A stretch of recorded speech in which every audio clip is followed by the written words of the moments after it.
Hello நண்பர்களே, அனைவருக்கும் வணக்கம். நம்ம இன்னைக்கு பார்க்க போற சம்பவத்தை பார்க்கறதுக்கு முன்னால உங்ககிட்ட ஒரு விஷயத்த சொல்லிடலாம் அப்படின்னு இருக்கிறேன்.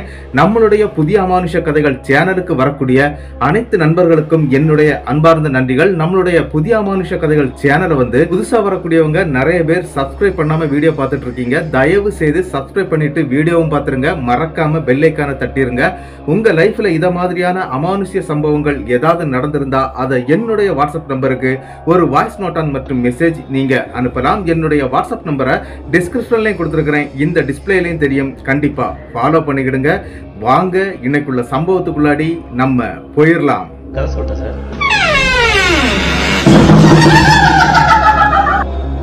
அதுல உனக்கு கதை கேட்டு பழகிடுச்சு, எனக்கு கதை சொல்லியே பழகிடுச்சு. நான் கதை சொல்றேன், நீ கேளு. இந்த சம்பவம் நடக்கக்கூடிய இடம் வேலூர் தாங்க. ஆனா வேலூர்ல இருந்து கிட்டத்தட்ட ஒரு 20 கிலோமீட்டர் சரௌண்டிங்ல இருக்கக்கூடிய ஒரு ஊருக்குள்ளாடி நடந்த சம்பவம் தாங்க. என்ன அப்படின்னா, இது கொஞ்சம் கிரைம் கலந்த ஒரு சம்பவமா இருக்க போகுது. அது மட்டும் இல்லைங்க, இந்த சம்பவத்தை அனுப்பி தந்தவர் அவருடைய அப்பா, அம்மா, அக்கா, அவங்களுடைய பெயரெல்லாம் சொல்ல வேண்டாம், அந்த ஊர் பெயர் சொல்ல வேண்டாம், தன்னுடைய பெயரை மட்டும் யூஸ் பண்ணிக்கிடுங்க அப்படிங்கிற மாதிரி சொல்லியிருக்கிறாருங்க. கிட்டத்தட்ட இந்த சம்பவம் நடக்கக்கூடிய காலகட்டம் 2003ங்க. இந்த சம்பவத்தை அனுப்பி தந்தது ஆரியகுமார் அப்படிங்கிறவர் தான் அனுப்பி தந்திருக்கிறாரு. அவருடைய லைஃப்ல நடந்த ஒரு அதிபயங்கரமான அமானுஷ்யமான ஒரு திகில் சம்பவத்தை தான் நம்ம இன்னைக்கு பார்க்க போறோம். இந்த சம்பவம் யாருக்கு நடந்தது அப்படின்னு கேட்டீங்கன்னா, நம்மளுடைய ஆரியகுமார் அப்படிங்கிற அந்த நபருக்கு தாங்க நடந்திருக்குது. நம்மளுடைய சேனலுடைய நெருங்கிய நண்பராக தான் இருக்கிறாரு. இப்போ அவர் பெங்களூர்ல இருந்துட்டு இருக்கிறாரு. அவருடைய லைஃப்ல இந்த சம்பவம் நடக்கக்கூடிய காலகட்டம் 2003 காலகட்டத்துல தாங்க நடந்திருக்குது. அந்த டைம்ல ஆர்யாவுக்கு கிட்டத்தட்ட ஒரு 17 வயசு தாங்க ஆகுது. அவர் 12ஆம் கிளாஸ் படிச்சுட்டு இருந்திருக்கிறாரு. ஆர்யாவுக்கு ஒரு அக்கா இருந்திருக்கிறாங்க. அவங்க அப்பா அம்மா தான் ரொம்ப ஜாலியான ஒரு குடும்பமா தாங்க வாழ்ந்துட்டு இருந்தாங்க அப்படிங்கறதுதான் உண்மை. என்ன நடந்திருக்கு அப்படின்னு பாத்தீங்கன்னா, ஆர்யாவுடைய அப்பாவும் சரி அம்மாவும் சரி மதுரை மாவட்டத்தை சேர்ந்தவங்க. மதுரையில இருக்கக்கூடிய ஒரு ஊர்ல தான் வாழ்ந்து வந்திருக்கிறாங்க. என்ன அப்படின்னா, அவங்க அப்பாவும் அம்மாவும் லவ் மேரேஜ் தான் பண்ணிக்கிட்டாங்க. ஊரை விட்டு ஓடி வந்து கல்யாணம் பண்ணுவாங்க இல்லையா, அப்படிதாங்க தஞ்சம் புகுந்த ஊர் தாங்க வேலூர். வேலூர்ல இருக்கக்கூடிய ஒரு கிராமத்துக்குள்ள இவங்களும் ஒரு வீடை வாடகைக்கு எடுத்து வந்து தங்கிடுறாங்க. அந்த வீட்டுடைய சொந்தக்காரர் வெளியூர்ல இருக்கிறதுனால அந்த வீடை இவங்களுக்கு வாடகை இல்லைங்க, சும்மா ஃப்ரீயாட்டே கொடுத்துருக்காங்க. நீங்க எவ்வளவு நாள் வேணும்னாலும் நீங்க தங்கிக்கலாம் அப்படிங்கிற மாதிரி கொடுத்துட்டாங்க. கிட்டத்தட்ட 20 வருட காலங்கள் ஓடி போயிருதுங்க. அந்த நேரத்துக்கு, அதாவது நம்மளுடைய ஆரியகுமாருக்கு ஒரு அக்கா இருக்கிறாங்க அப்படின்னு நான் சொன்னேன் இல்லையா, அவங்க அக்கா கிட்ட இருந்தாங்க இந்த பிரச்சனையே அவங்களுக்கு ஸ்டார்ட் ஆயிருக்குது. என்ன அப்படின்னு பாத்தீங்கன்னா, ஆரியகுமாருடைய அக்கா காலேஜ்ல படிச்சுட்டு இருக்கிறாங்க.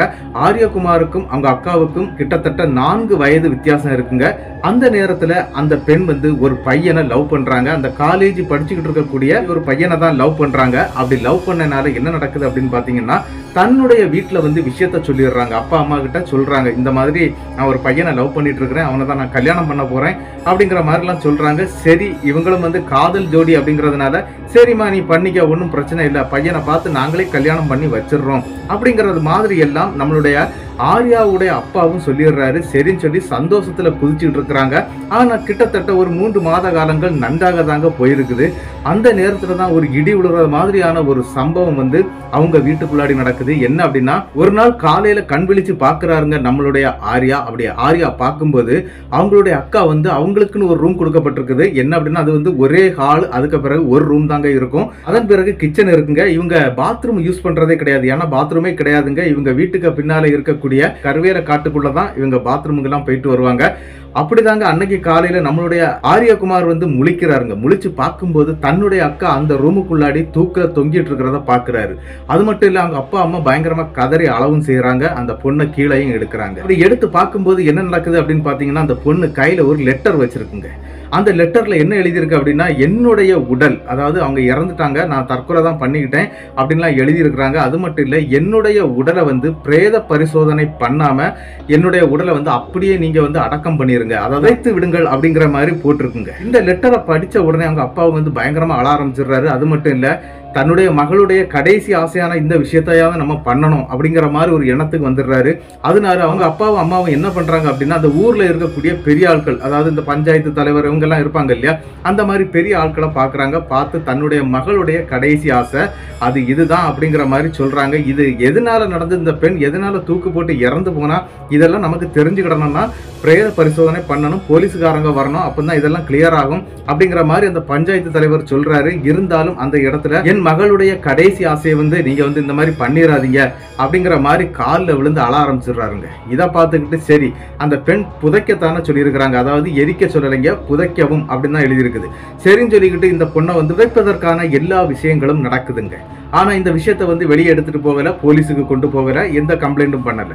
ஆனா என்ன நடந்திருக்கு அப்படிங்கறத வந்து அவங்க அப்பா வந்து ரெண்டாவது, அதாவது கிட்டத்தட்ட இந்த பெண்ணுடைய காரியம்லாம் முடிஞ்சிருது. 16வது நாள் அந்த காரியம்லாம் முடிச்ச பிறகு அந்த பையனுக்கு என்னாச்சு, அவன் ஏன் இந்த மாதிரி பண்ணுனா, இல்ல இந்த பொண்ணு எதனால இந்த மாதிரி பண்ணுனா அப்படிங்கிற மாதிரி ஒரு எண்ண ஓட்டத்துல ஆர்யாவுடைய அப்பாவும் என்ன பண்றாரு அப்படின்னா விசாரிக்க ஆரம்பிக்கிறாரு. அப்படி விசாரிக்கும் போது அந்த பையன் இந்த பெண் இறக்குறதுக்கும் ஒரு 2 நாளைக்கு முன்னால அந்த பையன் அவங்க வீட்டுக்குள்ளாடி தூக்கு மாட்டிட்டு இறந்து போயிருக்கிறான் அப்படிங்கிற விஷயம் தான் தெரிய வருதுங்க. இது எதனால நடந்துச்சு ஏன் அப்படிங்கறத வந்து இவங்களுக்கு தெரியல, அப்படியே விட்டுறாங்க. அதன் பிறகு என்ன நடக்குது அப்படின்னா இந்த பெண் இறந்து 45 நாட்கள் ஆகுதுங்க. அந்த டைம்ல தாங்க இவங்க வீட்டுல ஒரு பெரிய சம்பவம் ஒண்ணு நடக்குது. என்ன அப்படின்னு பாத்தீங்கன்னா இவங்களுக்கு தான் யூஸ் பண்றதுக்கு பாத்ரூம் இல்ல அப்படின்னு நான் சொன்னேன் இல்லையா, அதனால இவங்க எல்லாருமே என்ன பின்னால இருக்கக்கூடிய கருவேல காட்டை தாங்க யூஸ் பண்ணுவாங்க. அன்னைக்கு என்னவோ நம்மளுடைய ஆரியகுமாருக்கு வயிற்று போக்காயிருது. அதாவது 2-3 ட்ரிப் அவர் போயிட்டு வந்துடுறாரு. நள்ளிரவு ஒரு 11:30 மணி இருக்குங்க. அந்த நேரத்துக்கு தன்னுடைய அப்பா கிட்ட சொல்றாரு, அப்பா எனக்கு நல்ல வயிற்று போக்கா இருக்குது அப்படிங்கிற மாதிரி சொல்றாரு. சொன்ன உடனே அவங்க அப்பாவும் சரிப்பா நான் அவன் கூட வர்றேன் அப்படின்னு சொல்லிக்கிட்டு அந்த காட்டு பகுதி, அதாவது அந்த கருவேல காடுகள் இருக்கக்கூடிய அந்த பகுதிக்கு தாங்க கூட்டிட்டு போறாரு. என்ன அப்படின்னு பாத்தீங்கன்னா அந்த கருவேல காட்டுக்குள்ளாடி ஒரு சின்ன குளம் இருக்குங்க. அதாவது என்ன அப்படின்னு பாத்தீங்கன்னா ஒரு கிணறு இருந்து அந்த கிணறு வந்து நாளடைவுல பாலடைஞ்சு போய் அந்த ஃபுல்லா மண்ணு போட்டு நிரத்தி அது வந்து கிட்டத்தட்ட ஒரு 10 அடி அளவுல இருக்கக்கூடிய ஒரு கிணறு மாதிரி இருக்குங்க. ஆனா கொஞ்சம் பெருசா வெட்டி வச்சிருக்காங்க. என்ன அப்படின்னா அந்த தண்ணி நீர்த்தேக்கம் நிக்கிறது மாதிரியான ஒரு சின்ன வேலையை பார்த்திருக்கிறாங்க. அதுல ஆட்கள் குளிக்கிறதும் வழக்கம் தாங்க, அடிக்கடி போய் குளிப்பாங்க. இந்த மாதிரி எல்லாம் இருக்கக்கூடிய அந்த குளத்தங்கரைக்கு பக்கத்துல தாங்க நம்மளுடைய ஆரியகுமார் இருக்கிறார் இல்லையா, அவரை வந்து பாத்ரூமுக்காக இருக்க வைக்கிறாரு. இவரு அந்த பையனை விட்டுட்டு, அதாவது ஆரியகுமாரை விட்டுக்கிட்டு ஒரு 100 அடி தள்ளி நிக்கிறாருங்க அவங்க அப்பா. அந்த டார்ச் லைட் 2 பேருடைய கையிலும் இருக்குது. இவரும் ஒரு டார்ச் லைட் வச்சிருக்கிறாரு, அவரும் ஒரு டார்ச் லைட் வச்சிருக்கிறாரு. அந்த நேரத்துக்கு அந்த தண்ணிக்குள்ள இருந்து, அதாவது அந்த சின்ன கிணறு மாதிரி இருக்கக்கூடிய அந்த சின்ன குளம் மாதிரி இருக்கக்கூடிய அந்த இடத்துல இருந்து கொஞ்சம் தண்ணி சரசரக்கக்கூடிய சத்தம் கேட்குதுங்க. இந்நேரத்துக்கு என்னடா தண்ணி சத்தம் கேட்குது அப்படின்னு சொல்லிக்கிட்டு அவர் உட்கார்ந்து இருக்கக்கூடிய இடத்துல இருந்தே டார்ச் லைட்டை அந்த பக்கமா சும்மா அடிக்கிறாருங்க. அப்படி சும்மா அடிக்கும்போது ஒரு அதிபயங்கரமான ஒரு அமானுஷ்ய சம்பவத்தை அங்க பாக்குறாங்க. என்ன அப்படின்னா ஒரு வெள்ளை கலர்ல துணி போட்டுக்கிட்டு ஒரு பெண் வந்து அந்த குளத்துக்குள்ள இருந்து மெல்லமா மேல வர்றாங்க. உடம்பு ஃபுல்லா தொப்பு தொப்பா நனைஞ்சி அந்த ஈரம் துணியோட மேல வர்றாங்க. அந்த பெண்ணுடைய முகம் மட்டும் இவருக்கு சரியாகவே தெரியலைங்க. அப்படியே டார்ச் லைட் அடிச்சுக்கிட்டு அப்பா அப்பா அப்பான்னு சொல்லிட்டு இவர் கத்த ஆரம்பிச்சிடுறாரு. அவங்க அப்பாவை என்னடா இவன் அந்த பக்கம் பார்த்து எதுக்கு டார்ச் அடிச்சு பிடிச்சிருக்கிறான் அப்படின்னு சொல்லிக்கிட்டு அவரும் என்னப்பா ஆச்சு அப்படின்னு சொல்லிக்கிட்டு அந்த பக்கம் திரும்பி பார்க்க அந்த இடத்துல ஒரு அதிபயங்கரமான ஒரு பெண்ணுடைய உருவம் அப்படியே மெல்ல மெல்ல நடந்து வர்றத இவங்க தத்ரூபமா பாக்குறாங்க. பார்த்துட்டு டே வந்துடா அப்படின்னு சொல்லி ஆரியகுமாருடைய அப்பா வந்து கூப்பிட உடனே அந்த இடத்துல இருந்து ஓட ஆரம்பிக்கிறாங்க. இவங்க நேர என்ன பண்றாங்க அப்படின்னா இவங்க வீட்டுடைய பின்வாசல தாங்க ஓபன் பண்ணிட்டு வந்திருக்கிறாங்க. பின்வாசல்ல இருக்கக்கூடிய தண்ணீர் தொட்டியில வந்து காலை கழுவுறாங்க. காலை கழுவிட்டு வேகமா வீட்டுக்குள்ளையும் போயிடுறாங்க. வீட்டுக்குள்ள போகும்போதே இவங்க 2 பேருக்கும் அந்த உருவத்தை பார்த்த பயம் வந்து அப்படியே தாங்க இருக்குது. அவங்க என்ன பண்றாங்க அப்படின்னா ஒரு மாதிரி திகச்சுக்கிட்டே போய் நிக்கிறத பார்த்தா அவங்க அம்மா எழும்பி வர்றாங்க. பெட்ரூமுக்கு உள்ள இருந்து வந்து கேட்குறாங்க, என்னப்பா ஆச்சு, ஏன் இந்த மாதிரி இருக்கிறீங்க அப்படின்னு சொல்லி கேட்கும்போது விஷயத்தை எடுத்து சொல்றாங்க. இந்த மாதிரி நாங்கள் ஒரு உருவத்தை பார்த்தோமா, ஏதோ காத்து கருப்புன்னு நினைக்கிறேன் அப்படிங்கிறது மாதிரி எல்லாம் அந்த இடத்துல நம்மளுடைய ஆரியகுமாருடைய அப்பாவும் சொல்றாரு. இதை கேட்ட உடனே அவங்க அம்மா சரி ஒன்றும் இல்லை பிரச்சனை இல்லை, நீங்கள் கதவெல்லாம் லாக் பண்ணிட்டீங்க இல்லையா, ஒன்றும் இல்லை வாங்க அப்படின்னு சொல்லிக்கிட்டு உங்க வீட்டில் இருக்கக்கூடிய பூஜா அறையில இருந்து கொஞ்சம் திருநூறை எடுத்துட்டு வந்து இவங்க நெத்தியில எல்லாம் போட்டு விடுறாங்க. அப்படி போட்டு விட்டுக்கிட்டு சரி இனி ஒன்றும் பிரச்சனை இல்லை, நீங்க உங்க பாட்டுக்கு தூங்குங்க அப்படின்னு சொன்ன உடனே நம்மளுடைய ஆரியகுமாருக்கு வந்து நல்ல பயம் வந்துருது. அதனால எப்பவும் சரி ஆரியகுமார் அவங்க அக்காவோட ரூம்ல தாங்க யூஸ் பண்ணிட்டு இருக்காங்க. அதாவது அக்கா இறந்த பிறகு இருந்தாலும் அந்த இடத்துல நல்லா பயந்துகிட்டு என்ன பண்றாங்க அப்படின்னா ஸ்ட்ரெயிட்டா வந்து அவங்க அம்மா கிட்ட வந்து படுத்துடுறாங்க. அதாவது அம்மா அவங்க அப்பா எல்லாம் வந்து பக்கத்துல தான் படுத்துருக்காங்க. அப்படி அவங்க சென்டர்ல வந்து இவரும் படுத்துக்கிட்டுறாருங்க. அப்படியே இவர் ஆழ்ந்த தூக்கத்துக்கும் போயிடுறாரு. கிட்டத்தட்ட நள்ளிரவு ஒரு 1:30 மணி இருக்குங்க. அந்த நேரத்துக்கு தாங்க அவங்க வீட்டுல அடுத்த ஒரு அதிபயங்கரமான ஒரு சம்பவம் நடக்குது. என்ன அப்படின்னா வீட்டுடைய பின்வாசல் கதவை யாரோ தட்டுற மாதிரி சத்தம் கேட்குதுங்க. இந்த சத்தம் கேட்ட உடனே அந்த இடத்துல முதல்ல முழிக்கிறது ஆரியகுமாருடைய அம்மா தான் முழிக்கிறாங்க. அப்படியே முழிச்சு ஸ்ட்ரெயிட்டா போய் அந்த கதவையும் ஓபன் பண்ணிடுறாங்க. யாரோ வெளியே நின்று கதவு தட்டுறாங்க அப்படின்னு சொல்லிட்டு ஓபன் பண்ணும்போது அவங்க அம்மா அலறி கத்திக்கிட்டு அப்படி பின்னால் அடிச்சு கீழே விழுந்துடுறாங்க. அவங்க அம்மா அலறி கத்துன அந்த சத்தம், அதுக்கப்புறம் அவங்க விழுந்த சத்தம் இதெல்லாம் கேட்டு அவங்க அப்பா முழிக்கிறாரு, ஆரியகுமாரும் முழிக்கிறாங்க. 2 பேருமே ஓடி போய் பாக்குறாங்க. அந்த இடத்துல நினைவிழந்து கிடக்குறாங்க அவங்க அம்மா. உடனே தண்ணீர் தெளிச்சு அவங்க அம்மாவையும் எழுப்பப்படுதுங்க. அப்படி எழும்பின உடனே அந்த இடத்துல நிக்கிறது சூர்யா சூர்யா சூர்யா அப்படிங்கிற பேரை சொல்றாங்க. சூர்யானா வேற யாரும் இல்லைங்க, அவங்களுடைய அக்காளுடைய பேர் தான் சூரியலட்சுமி அப்படின்னு தங்களுடைய பெயர் அப்படிதான் அழைக்கப்படுது. அந்த பெண்ணுடைய பேரை தான் சொல்றாங்க, என்னன்னா மகளுடைய பேரை சொல்றாங்க. சூர்யா தான் நின்னா, சூர்யா தான் நின்னா, நான் அவளை பார்த்தேன் அப்படின்னு சொல்லிட்டு அவங்க கொஞ்ச நேரம் அந்த திகைப்பில இருந்து அவங்களால வெளியே வர முடியல. அதுக்கு பிறகு மெல்லமா தண்ணி எல்லாம் கொடுத்து குடிக்கிறதுக்கு தண்ணி எல்லாம் கொடுக்குறாங்க. இதையெல்லாம் குடிச்ச பிறகுதாங்க கொஞ்சம் நிதானம் ஆகுறாங்க. அந்த இடத்துல என்ன நடந்துச்சோ அதை அப்படியே எடுத்து சொல்றாங்க. இந்த மாதிரி நான் பார்த்தேன்ப்பா, சூர்யா தான் வந்தா அப்படிங்கிற மாதிரி எல்லாம் சொல்றாங்க. ஒண்ணு இல்லாம பயப்பட வேண்டிய தேவையில்லை அப்படி இப்படின்னு சொல்லிக்கிட்டு மறுபடியும் திருநூறை பூசிக்கிட்டு இவங்களும் படுத்துடுறாங்க. அன்னைக்கு ராத்திரி இந்த சம்பவம் அப்படியே முடிஞ்சு போகுதுங்க. மறுநாள் காலையில விடியுது. விடிஞ்ச உடனே இந்த சம்பவத்தெல்லாம் நினைச்சு நல்லா பயந்துட்டாங்க. பயந்தா மட்டும் இல்லை, இவங்க என்ன பண்றாங்க அப்படின்னா ஸ்ட்ரெயிட்டா அங்க அவங்க ஊருக்குள்ளாடி ஒரு பெரிய கோவில் ஒன்று இருக்குங்க. அது என்ன கோவில் அப்படின்னு கேட்டீங்கன்னாக்கி 64 சாமிகளை வைத்து கும்பிடக்கூடிய ஒரு கோவிலுங்க. அதாவது கிட்டத்தட்ட அந்த கோவில்ல வந்து 64 வகையான சாமிகள் இருக்கிறாங்க. அதுல வந்து முனீஸ்வரன், சுடலை, ஐயனார் அப்படின்னு சொல்லிக்கிட்டு ஏகப்பட்ட சாமிகள் இருக்கிறாங்க. இவ்வளவு சாமிகளை வச்சு வணங்கக்கூடிய ஒரு கோவில் தாங்க. ஆனா அங்க பிரதிஷ்டி பெற்று இருக்கிறதே முனீஸ்வரன் தான் அப்படின்னு சொல்லப்படுதுங்க. அந்த கோவிலுக்கும் போறாங்க. அப்படி அந்த கோவில்ல போய் திருநூறுலாம் போட்டுக்கிட்டு கையில கயர்லாம் கட்டிக்கிட்டு இவங்க வீட்டுக்கும் வந்துடுறாங்க. அதுக்கு பிறகு இவங்களுக்கு எந்த பிரச்சனையும் வரல. கொஞ்சம் சால்வாட்டே தாங்க போயிட்டு இருக்குது. ஒரு 2-3 நாட்கள் போயிருதுங்க. அப்படி 3வது நாள் முடியும் போது என்ன நடக்குது அப்படின்னு பாத்தீங்கன்னா, இவங்க அம்மா இருக்கிறாங்க இல்லையா, அவங்க வந்து அந்த கையில கட்டியிருந்த அந்த கயரை வந்து அவுத்துடுறாங்க. அந்த கயரை அவுத்துக்கிட்டு இவங்க என்ன பண்றாங்க அப்படின்னா காலை நேரத்துல குளிக்கிறதுக்கும் போறாங்க. அப்படி குளிக்க போன இடத்துல, அதாவது அந்த கிணறு இருக்குது அப்படின்னு நான் சொன்னேன் இல்லையா, ஒரு சின்ன குளம் மாதிரி இருக்குது அப்படின்னு சொன்னேன் இல்லையா, அந்த குளத்துக்கு தாங்க குளிக்க போறாங்க. குளிச்சுட்டு வர்றாங்க.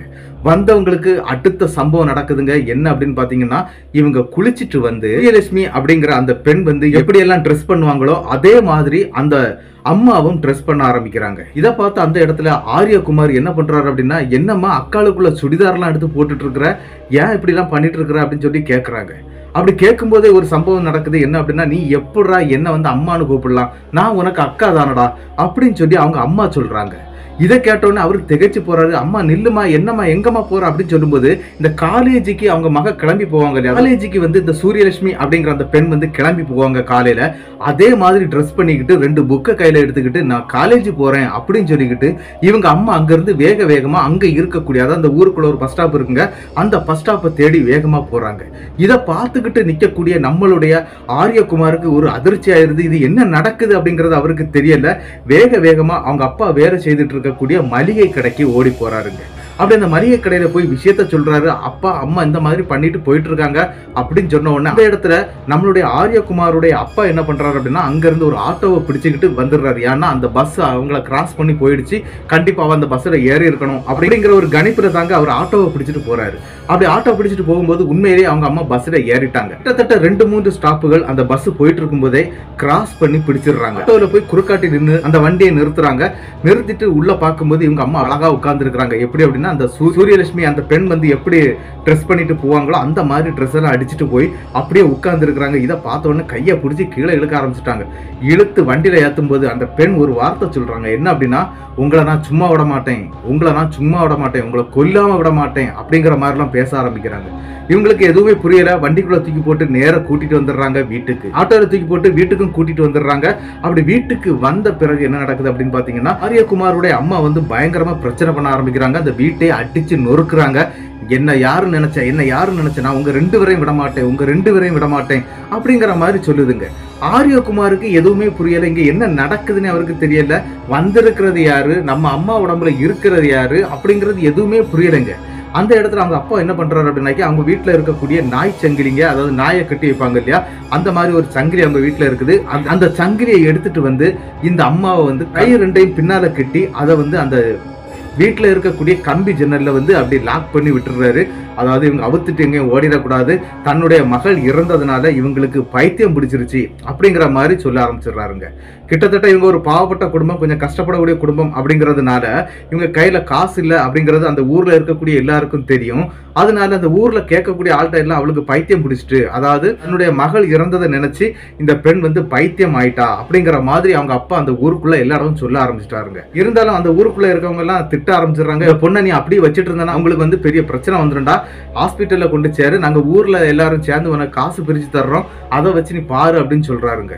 சரி நான் அப்படியே பண்றேன் அப்படின்னு சொல்லிக்கிட்டு அன்னைக்கு நைட்டு அந்த வீட்டுக்குள்ள ஒரு அதிபயங்கரமான சம்பவத்தை நம்மளுடைய ஆரியகுமாருடைய அப்பா இருக்கிறார் இல்லையா, அவரு பண்றாருங்க. என்ன பண்றாரு அப்படின்னு பாத்தீங்கன்னா, ஊருக்கு வெளியே இருந்து ஒரு மாந்திரிகரை வீட்டுக்கு கூட்டிட்டு வர்றாருங்க. அதாவது கூட்டிட்டு வந்து என்ன நடக்குது அப்படின்னு பாத்தீங்கன்னா, அன்னைக்கு நைட்டு அந்த ஊர்ல யாருக்கும் தெரியாம ஒரு பயங்கரமான பூஜையை அந்த வீட்டுக்குள்ள பண்றாருங்க. அப்படி பண்ணும்போது நம்மளுடைய ஆரியகுமாரும் கூட தாங்க இருக்கிறாரு. அந்த நேரத்துக்கு அவங்க அம்மா உடம்புல வந்து அந்த ஆன்மா வந்து பயங்கரமாட்டு சத்தம் போடுதுங்க.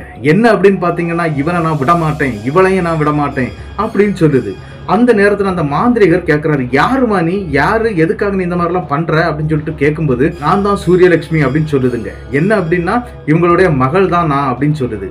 ஏமா இந்த மாதிரிலாம் பண்ணிட்டு இருக்கிற, இந்த உடம்பை விட்டு போறதுக்கு உனக்கு என்ன வேணும் அப்படிங்கிற மாதிரி எல்லாம் கேட்கிறாரு. என்ன அப்படின்னா, உன்னுடைய ஆன்மா சாந்தி அடைகிறதுக்கு என்னெல்லாம் வேணும் அப்படிங்கிற மாதிரிலாம் கேட்கிறாருங்க. ஆனா அது இவங்கள தான் கொல்லுவேன், இவங்க ரெண்டு பேரையும் நான் கொல்லாம விட மாட்டேன், கொல்லாம விட மாட்டேன் அப்படிங்கிற வார்த்தையை மட்டும்தாங்க திருப்பி திருப்பி அந்த சூரியலட்சுமியுடைய ஆன்மா வந்து அம்மா உடம்புல இருந்து அப்படி சொல்லிக்கிட்டு இருக்குங்க. இதெல்லாம் கேட்டுக்கிட்டு அந்த மாந்திரிகர் என்ன பண்றாரு அப்படின்னாக்கி ஒரு கலையை எடுத்துட்டு வந்திருக்கிறாருங்க. அந்த பச்சை மண் சட்டின்னு சொல்லுவாங்க, அதாவது சூடு பண்ணாத மண் சட்டின்னு சொல்லுவாங்க. அந்த மண் சட்டியில இந்த பெண்ணுடைய ஆன்மாவை வந்து அடைக்கிறாருங்க. அது ரொம்ப நேரம் ஆயிருக்குது, கிட்டத்தட்ட நள்ளிரவு ஒரு 3 மணிக்கு மேல அந்த மாந்திரிக பூஜையை நடத்தி முடிச்சிடுறாங்க. அந்த பச்சை மண் கலையம் அப்படிங்கிற இதுல வந்து அந்த சூரியலட்சுமியுடைய ஆன்மாவை அடைக்கிறாரு. குமாருடைய அப்பா கிட்ட அந்த மாந்திரிகர் ஒரு முக்கியமான விஷயத்த சொல்றாரு. என்ன அப்படின்னா, இந்த பெண்ணுடைய ஆன்மாவை நான் இந்த பச்சை மண் கலையத்துல நான் அடைச்சிட்டேன், இந்த கலையத்தை எடுத்துட்டு போய் உங்க மகளை எங்க நீங்க அடக்கம் பண்ணியிருக்கிறீங்களோ அந்த இடத்துல கொண்டு போய் புதைக்கணும் அப்படின்னு சொல்றாருங்க. சரி அப்படின்னு சொல்லிடுறாருங்க. அது மட்டும் இல்ல, நான் உங்க கூட வருவேன் அப்படின்னு சொல்றாரு. அந்த மாந்திரிகரும் நான் கூட வருவேன் அப்படின்னு தான் சொல்லியிருக்கிறாரு. அது மட்டும் இல்லாம இன்னொரு விஷயமும் சொல்றாரு. கிட்டத்தட்ட 3 நாட்கள் இந்த மண் கலையம், அதாவது இந்த பச்சை மண் சட்டியை வந்து புதைக்கிறாங்க இல்லையா, அந்த பச்சை மண் சட்டி அந்த மண்ணை விட்டு வெளியே வந்துடக்கூடாது. அது இந்த 3 நாட்களுக்கு. அதன் பிறகு அந்த பச்சை மண் சட்டி வெளியே வந்தாலும் பிரச்சனை இல்லை. என்ன அப்படின்னா, அந்த ஆன்மாவுடைய பவர் தீர்ந்துரும், அதுக்கு பிறகு அந்த ஆன்மா அடங்கிரும் அப்படிங்கிற மாதிரி அந்த மாந்திரிகரும் சொல்றாருங்க. சரின்னு சொல்லிக்கிட்டு நம்மளுடைய ஆரியகுமாரை வந்து அவங்க அம்மா கிட்ட விட்டுக்கிட்டு இந்த நபர், அதாவது இந்த மாந்திரிகர் மற்றும் ஆரியகுமாருடைய அப்பா 2 பேரும் சேர்ந்து அந்த கல்லறை தோட்டத்துக்கும் போறாங்க. அதாவது கல்லறை தோட்டம் இல்லைங்க, சுடுகாடு தான். என்ன அப்படின்னா, இந்த பொண்ணை வந்து புதைக்கத்தானே சொல்லி அந்த மாதிரி லெட்டர் எழுதி வச்சிருந்தாங்க, அதனால புதைச்சிட்டாங்க இல்லையா, அதனால அந்த கல்லறைக்கும் போறாங்க. அப்படி அங்க போன உடனே என்ன நடக்குது அப்படின்னு பாத்தீங்கன்னா, சின்னதாட்டு ஒரு குழியை எடுத்து இந்த நபர், அதாவது ஆர்யாவுடைய அப்பா தான் அந்த இடத்த வந்து அடைச்சி வச்சுட்டு வர்றாருங்க. கிட்டத்தட்ட அந்த காலகட்ட சமயத்துல, அதாவது அந்த டைம்ல வந்து ஒரு சம்பவம் நடக்குது. என்ன அப்படின்னு பாத்தீங்கன்னா, அந்த ஊருடைய அந்த 64 சாமிகள் இருக்கிறாங்க அப்படின்னு நான் சொன்னேன் இல்லையா, அந்த கோவிலுடைய கொடை அந்த டைம்ல நடந்துட்டு இருக்குங்க. இவங்க வீட்டுல துக்கம் விழுந்ததுனால என்ன நடக்குது அப்படின்னா, இவங்க வந்து அந்த கோவிலுக்கே போகாம இருக்கிறாங்க. ஆனா அன்னைக்கு என்ன நடக்குது அப்படின்னு பாத்தீங்கன்னா, ஒரு பயங்கரமான ஒரு சம்பவம் நடக்குதுங்க. அன்னைக்கு நைட்டு அப்படியே முடிஞ்சு போகுதுங்க. ஆனா மறுநாள் ஒரு பெரிய சம்பவம் நடக்குதுங்க. காலையில போய் நம்மளுடைய ஆர்யாவுடைய அப்பா வந்து அந்த கல்லறை தோட்டத்துல போய் பாக்குறாரு. அந்த பச்சை மண் சட்டி வெளியே வராம இருக்கணும் இல்லையா அப்படின்னு தானே அந்த மாந்திரிகர் சொல்லி இருக்கிறாரு. அதனால அதை போய் பாக்குறாரு. அதை போய் பார்க்கும்போது அது அடைச்ச மேனிக்கு தான் இருக்குது, ஒன்னும் பிரச்சனை இல்லை அப்படிங்கறத தெரிஞ்சுக்கிறாரு. சாயங்காலமும் போய் பாக்குறாரு, அது அடைச்ச மேனிக்கு தான் இருக்குதுங்க. ஆனா அன்னைக்கு அந்த ஊருக்குள்ள அந்த கோவில் திருவிழா நடந்துட்டு இருக்கிறதுனால மயான கொள்ளை அப்படின்னு சொல்லிட்டு ஒரு பூசை கொடுப்பாங்க. அது அந்த சிவசுடலை சாமி தாங்க வருவாரு.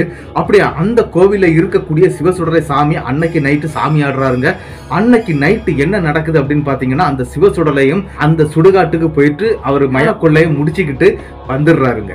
அவர் வந்த பிறகு என்ன நடக்குது அப்படின்னு பாத்தீங்கன்னா, கிட்டத்தட்ட அந்த 64 சாமிகள் இருக்குது அப்படின்னு நான் சொன்னேன் இல்லையா, இதுல ஒரு 7-8 பேர் வந்து இந்த ஊரை வந்து வலம் வந்துகிட்டே இருப்பாங்க அந்த நைட்டு நேரத்துல. அப்படி எல்லா சாமிகளும் ஒரே இடத்துல வந்து சேர்றாங்க. அதாவது எங்க அப்படின்னா, அந்த கோவிலுடைய படையல் சோறு போடப்பட்டிருக்குதுங்க, அங்க வந்து நிக்கிறாங்க.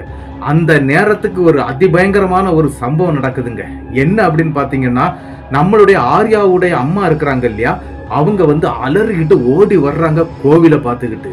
எல்லாருமே பின்னால ஓடி வர்றாங்க. என்ன அப்படின்னா ஆரியாவுடைய அப்பா இவங்க எல்லாருமே ஓடி வர்றாங்க. இந்த பொண்ணு நைட் நேரத்துல ஏன் இந்த மாதிரி பண்றா அப்படின்னு சொல்லிட்டு தான் ஓடி வந்துட்டு இருக்காங்க. அந்த பெண், அதாவது ஆரியாவுடைய அம்மா வந்து ஸ்ட்ரெயிட்டா அந்த கோவிலுக்குள்ளே வந்துடுறாங்க. கோவிலுக்குள்ள வந்த பிறகு அந்த இடத்துல சிவசுடரை சாமி என்ன பண்றாரு அப்படின்னா, பாத்தியா உன்னை நான் வர வச்சுட்டேன், பாத்தியா உனக்கு வேண்டி நான் இன்னியும் நிறைய செய்வேன் அப்படின்னு சொல்றாருங்க. இதை கேட்டோன்னே அந்த ஊர்ல இருக்கக்கூடிய மக்கள்ல இருந்து எல்லாருக்குமே கொஞ்சம் அதிர்ச்சிங்க. என்ன அப்படின்னா, இங்க அப்படி என்ன நடந்துச்சு, எதுக்காக இந்த சாமி இப்படி பேசுறாரு அப்படிங்கறது மாதிரி எல்லாம் யோசிச்சுட்டு நிக்கவே அந்த இடத்துல தலைவலியா அடிச்சுக்கிட்டு அவங்க அம்மா வந்து நிக்கிறாங்க. அந்த இடத்துல நிக்கக்கூடிய அந்த கோவில்ல உள்ள பூசாரி தாங்க ஒரு விஷயத்த பண்றாரு. என்ன அப்படின்னா, அந்த பெண்ணு கிட்ட, அதாவது நம்மளுடைய ஆரியாவுடைய அம்மா கிட்ட கேட்கிறாரு, யாருமா நீ, எதுக்கு இங்க வந்திருக்கிற அப்படின்லாம் கேட்கும்போது, நான் தான் சூரியலட்சுமி அப்படின்ட்டு சொல்லுதுங்க. என்ன நடந்திருக்குது அப்படிங்கிற விஷயத்தையும் அந்த இடத்துல அந்த சூரியலட்சுமி அப்படிங்கிற அந்த பெண் வந்து எடுத்து சொல்றாங்க. அதாவது அவங்க அம்மா உடம்புல இருந்து ஆன்மாவாட்டே இருந்து இந்த விஷயத்த சொல்றாங்க. என்ன அப்படின்னா, ஆல்ரெடி இவங்களுக்கு லவ்வுக்கு எல்லாம் ஓகே அப்படின்னு சொன்னாங்க இல்லையா, இவங்க அப்பா அம்மா அப்படிதான் சொல்லியிருந்தாங்க. அது மட்டும் இல்ல, அவங்கள லவ் மேரேஜ் அப்படிங்கறதுனால இதுக்கு ஈஸியா சம்மதம் வாங்கிட்டாங்க.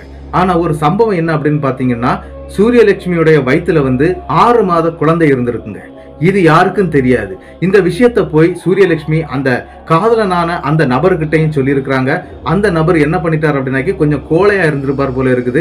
பயத்துல வீட்டுல தூக்க மாட்டிட்டு இறந்துட்டாருங்க. அவர் இறந்த விஷயம் தெரிஞ்சு அந்த விஷயத்த வந்து தன்னுடைய அப்பா அம்மா கிட்ட அப்படி எடுத்து சொல்லியிருக்கிறாங்க. ஒரு சூரியலட்சுமி சாகிறதுக்கும் முந்தின நாள் நைட்டு இந்த விஷயத்த சொல்றாங்க. இந்த மாதிரி என்னுடைய காதலன் வந்து தூக்கு மாட்டிட்டு இறந்துட்டான் அப்படின்னு சொல்றாங்க. அது மட்டும் இல்ல, என்னுடைய வயிற்றுல அவனுடைய வாரிசு வளர்ந்துகிட்டு இருக்குது, கிட்டத்தட்ட 6 மாத காலம் ஆயிடுச்சு அப்படிங்கிற மாதிரி எல்லாம் சொல்ல அந்த இடத்துல ரொம்ப மனசுடைஞ்சு போறாங்க அவருடைய அப்பா அம்மாவும்.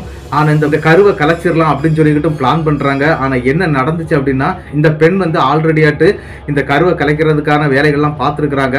ஆனா என்ன நடந்துச்சு அப்படின்னாக்கி, இந்த கருவை கலைக்க முடியாது அப்படின்னு சொல்லிக்கிட்டு டாக்டர் எல்லாம் சர்டிபிகேட் கொடுத்துட்டாங்க. அதனால இந்த பெண்ணுடைய கருவை கலைக்க முடியல. இந்த விஷயத்தை எல்லாம் அவங்க அப்பா அம்மாட்ட எடுத்து சொல்லவே அந்த இடத்துல அவங்க அப்பாவும் அம்மாவும் அவங்களுடைய தனி குணத்தை அப்படியே காட்டியிருக்கிறாங்க. என்ன அப்படின்னு பாத்தீங்கன்னா, இதுக்கு மேல எங்களால கேவலப்பட முடியாதுமா, தயவு செய்து நீ செத்துரு அப்படின்னு சொல்லியிருக்கிறாங்க.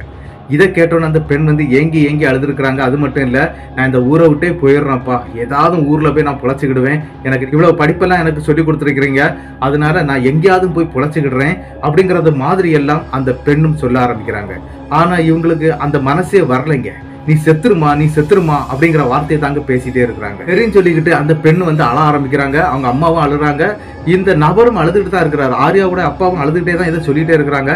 இருந்தாலும் அந்த இடத்துல ஒரு விஷயத்த அவங்க அப்பா செய்யறாரு. என்ன அப்படின்னா, அந்த பெண்ணுகிட்ட ஒரு விஷயத்த சொல்றாரு, அவனுடைய கருவை நீ சுமந்துட்டு இருக்கிற, நீ வந்து தலைமுழுகிரு, முதல்ல அதை பண்ணு, அதுக்கு பிறகு ஏதாவது நம்ம பார்த்து பேசிக்கலாம் வாங்கிக்கலாம் அப்படிங்கிற மாதிரி சொல்றாருங்க. தலைமுழுகணும் அப்படின்னாகி அங்க இருக்கக்கூடிய அந்த கிணறு மாதிரியான ஒரு குளம் இருக்குது அப்படின்னு நான் சொன்னேன் இல்லையா, அங்கதாங்க கூட்டிட்டு போறாங்க. நள்ளிரவு கிட்டத்தட்ட 12 மணிக்கு மேலதாங்க இந்த சம்பவம் நடக்குது. இப்பமே பண்ணணுமாமா அப்படின்னு கேட்கும்போது, ஆமாம்மா நீ இப்பமே பண்ணணும் அப்படின்னு சொல்லிக்கிட்டு இந்த பொண்ணை கூட்டிட்டு போயிருக்கிறாங்க. கூட்டிட்டு போய் அங்க இருக்கக்கூடிய அந்த தண்ணீரை முழுக சொல்றாங்க. அதே மாதிரி இந்த பெண்ணும் இறங்குறாங்க. பின்னாலே இறங்கி போன அவங்க அப்பா வந்து என்ன பண்ணிடுறாரு அப்படின்னா, அந்த பொண்ணை அந்த தண்ணிக்குள்ளாடியே முக்கி கொலை பண்ணிடுறாருங்க. அது மட்டும் இல்ல, அங்க இருந்து அந்த பாடியை தூக்கிட்டு வந்து என்ன பண்றாங்க அப்படின்னா, நீட்டா அந்த பொண்ணை வந்து தொடச்சி புது ட்ரெஸ் எல்லாம் மாத்தி இந்த மாதிரி ஒரு லெட்டர் அந்த பெண் எழுதின மாதிரியே அந்த பெண்ணுடைய அப்பா வந்து எழுதி அந்த பெண்ணுடைய கையில கொடுத்து இந்த மாதிரி தூக்குலையும் தொங்க வச்சிடுறாங்க. அதுதான் அவரு பண்ண ஒரு பெரிய விஷயம். அதுல என்ன பண்ணிட்டார் அப்படின்னா, இந்த பாடியை எரிக்கணும் அப்படிங்கிற மாதிரி அந்த பெண் எழுதியிருந்தாங்கன்னா பிரச்சனை இல்லைங்க. ஏன் அப்படின்னா, பாடியை எரிச்சிருந்தா இந்த கேஸ் நிக்காம போயிருக்கும். ஆனா என்ன நடந்துச்சு அப்படின்னு பாத்தீங்கன்னா, இந்த பாடியை புதைக்கவும், என்னுடைய உடலை வந்து புதைக்கவும் அப்படின்னு தாங்க எழுதப்பட்டிருந்தது. அதனால அந்த பஞ்சாயத்து தலைவரும் புதைக்க தான் செய்திருக்கிறாரு. அதனால என்ன நடக்குது அப்படின்னு பாத்தீங்கன்னா, இந்த மாதிரி அந்த லெட்டரை எழுதி அந்த பொண்ணுடைய கையில கொடுத்துக்கிட்டு மறுநாள் காலையில பயங்கர பிரம்மாண்டமா நடிச்சு தள்ளிட்டாங்க இவங்க 2 பேரும். ஆனா இதெல்லாம் நடக்கும்போது ஆரியகுமாருக்கு வந்து தெரியாதுங்க. அவர் நல்ல தூக்கத்துல இருந்திருக்கிறாரு. அவருக்கு இந்த விஷயமே தெரியாது. தன்னுடைய அக்கா தூக்கு மாட்டிட்டு தான் இறந்து போயிட்டா அப்படிங்கிற மாதிரி தாங்க இவரும் நினைச்சுக்கிட்டு அளவும் ஆரம்பிச்சிருக்கிறாரு. ஆனா என்ன நடக்குது அப்படின்னு பாத்தீங்கன்னா, அந்த ஊர் கோவில் திருவிழா அப்படிங்கிறதுனால அதனால அந்த ஊருக்குள்ள இருக்கக்கூடிய போலீஸ் ஸ்டேஷன்ல இருந்து கிட்டத்தட்ட 8 போலீஸ்காரங்க அங்க இருந்திருக்கிறாங்க, கான்ஸ்டபிள் தான். இந்த சம்பவத்தை அனைத்தையுமே அந்த பெண்ணுடைய உடம்புல இருந்து, அதாவது ஆர்யாவுடைய அம்மாவுடைய உடம்புல இருந்து சூரியலட்சுமியுடைய ஆன்மா எடுத்து சொல்லும் போது இந்த போலீஸ்காரங்க வரைக்கும் கேட்டுட்டு தான் இருக்கிறாங்க. அதனால பஞ்சாயத்து தலைவர் என்ன பண்றாரு அப்படின்னா, உடனே உயர் அதிகாரிக்கு தகவல் கொடுக்க சொல்றாங்க. அப்படி தகவல் கொடுக்கப்பட்டு அந்த உயர் அதிகாரிகள் அங்க வந்துடுறாங்க, அன்னைக்கு நைட்டே வந்துடுறாங்க. அது மட்டும் இல்ல, அந்த ஆன்மாவை வந்து அங்க இருக்கக்கூடிய அந்த சிவசுடலை சாமி வந்து ஆடிட்டு இருக்கக்கூடிய நபர் வந்து அந்த தோல்ல தட்டி, நீ இங்க இருந்து போ, மீதி எல்லாம் நாங்க பாத்துக்கிட்டோம், இனிமேல் நீ யாரையும் தொந்தரவு பண்ணக்கூடாது அப்படிங்கறது மாதிரி எல்லாம் சொல்லி அனுப்பியும் வச்சிடுறாருங்க. ஆனா அந்த ஆன்மா அங்க இருந்து போயிடுச்சுங்க.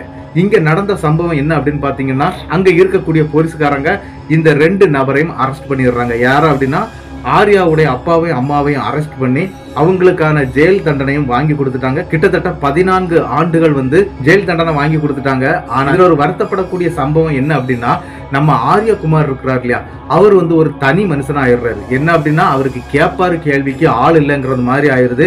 அது மட்டும் இல்ல, அந்த ஊருக்குள்ள வந்து எந்த வீட்டுக்கு போனாலும் இவரை வந்து எந்த வீட்லயும் சேர்க்க மாட்டாங்க, வெளியே போடா அங்க போடா அப்படின்னு சொல்லிட்டு விரட்டுவாங்களாம். இந்த மாதிரி எல்லாம் ஆயிருது. அதுக்கு பிறகு இவர் சாப்பாட்டுக்கே ரொம்ப கஷ்டப்பட்டு இருக்கிறாரு. அந்த ஊர்ல இருந்து கிளம்பியே வந்துட்டாரு, சென்னை வந்திருக்கிறாங்க. சென்னையில வந்து ஒரு கையேந்தி பவன் வச்சு நடத்தக்கூடிய ஒரு நபர்கிட்ட போய் தனக்கு நடந்த விஷயங்கள் அனைத்தையும் சொல்றாரு. ஆனா அவங்க அப்பா அம்மா இந்த மாதிரிலாம் பண்ண எல்லாம் சொல்லல, நான் ஒரு அநாத பிள்ளை, இப்படி ஆயிடுச்சு அப்படி ஆயிடுச்சு அப்படின்லாம் சொல்லி அந்த நபர் கூட அவங்களும் இந்த தட்டு கழுவக்கூடிய வேலையெல்லாம் செய்திருக்கிறார். அதாவது என்னன்னா, அந்த கையேந்தி பவன்ல தட்டு கழுவக்கூடிய வேலையெல்லாம் செய்து அதுல அந்த நபர், அதாவது அந்த கையேந்தி பவன் வச்சிருக்கக்கூடிய அந்த நபருக்கு வந்து இந்த பையனை ரொம்பவே பிடிச்சு போயிருது. அதாவது நம்மளுடைய ஆர்யகுமாரை நல்லா பிடிச்சிருது. அது மட்டும் இல்ல, இந்த பையன் வந்து நன்றாகவே இங்கிலீஷ்ல பேசுறான், நன்றாகவே நல்லா படிக்கிறான் அப்படிங்கறத தெரிஞ்சுக்கிட்டு அந்த நபருக்கும் குழந்தைகள் இல்லை அப்படிங்கிறதுனால என்ன பண்றாரு அப்படின்னா, நம்மளுடைய ஆர்யகுமாரை வந்து நல்ல மாதிரி படிக்க வைக்கிறாங்க.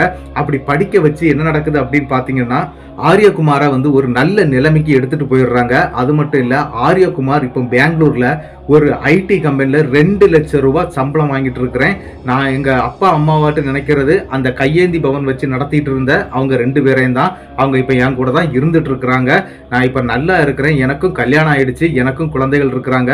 ஆனா எங்க அப்பா அம்மா, அதாவது ஜெயிலுக்கு போன இந்த 2 பேரையும் நான் இது வரைக்கும், அந்த சம்பவத்துக்கு பிறகு நான் இது வரைக்கும் பார்க்கல அப்படிங்கிறது மாதிரி தாங்க இந்த சம்பவத்தை நமக்கு அனுப்பி தந்திருந்தாரு. இந்த சம்பவத்தை அனுப்பி தந்த ஆர்யகுமாருக்கு என்னுடைய பெரிய நன்றிகளை நான் சொல்லிக்கிறேன். இந்த சம்பவம் எப்படி இருந்துச்சு அப்படிங்கறத வந்து மறக்காம கமெண்ட் பாக்ஸ்ல கமெண்ட் பண்ணிட்டு போயிருங்க. இந்த வீடியோ உங்களுக்கு பிடிச்சிருந்தா உங்களுக்கு தெரியக்கூடிய அனைத்து நபர்களுக்கும் ஷேர் பண்ணி விட்டுருங்க. இந்த வீடியோவுக்கு மறக்காம ஒரு லைக் கொடுத்துட்டு போயிருங்க. சப்ஸ்கிரைப் பண்ணிக்கிட்டு மறக்காம பெல் ஐகானை தட்டுங்க. அடுத்த வீடியோவில் சந்திக்கும் வரை உங்களிடமிருந்து விடைபெறுவது உங்கள் நாகர்கோவில் நாகராஜன். நன்றி நண்பர்களே.